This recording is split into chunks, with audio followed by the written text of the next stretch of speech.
અન્ય કાઉન્ટરની વાત કરીએ એ પહેલાં ખાસ કરીને આજના દિવસના તમારા પસંદગીના સ્ટોક કયા રહેશે? જી માર્કેટમાં જે આખી અપમૂવ છે એમાં ફાર્માસ્યુટિકલ એઝ અ સ્પેસ નો એક સારું બ્રેકઆઉટ આપણને ગઈકાલે જોવા મળ્યું છે નિફ્ટી ફાર્મા ઇન્ડેક્સમાં. લગભગ 1.5 થી 2 વર્ષનું કન્સોલેશન આપણને નિફ્ટી ફાર્મામાં હતું અને જેનું બ્રેકઆઉટ આવ્યું છે.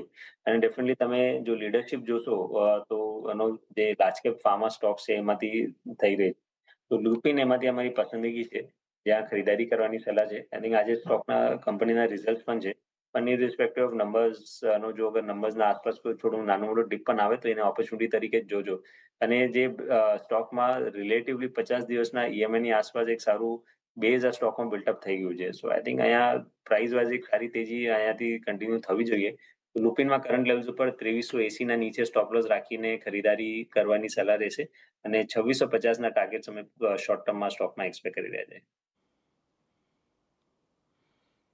એટલે જુઓ અહીંયાથી ખાસ કરીને તમને પસંદગી બનતી દેખાઈ રહી છે લ્યુપિનની અંદર. આજના દિવસે પરિણામો છે એટલે થોડુંક સચેત રહેવાની પણ સલાહ છે. અત્યારે 2500ની આજુબાજુનો ભાવ છે. ઘટાડે થોડુંક ખરીદારી કરો. 2380 રૂપિયાનો સ્ટોપ લોસ તમે અહીંયાથી રાખો અને 2625 2650 સુધીના લક્ષ્યાંક તમને અહીંયા આવતા જોવા મળી શકે છે. એટલે ખાસ કરીને તમારે અહીંયાથી લ્યુપિન પર નજર રાખવાની છે કે જ્યાં આગળ આજના દિવસે તેજી સાથેનું કામકાજ જોવા મળી રહ્યું છે. પરંતુ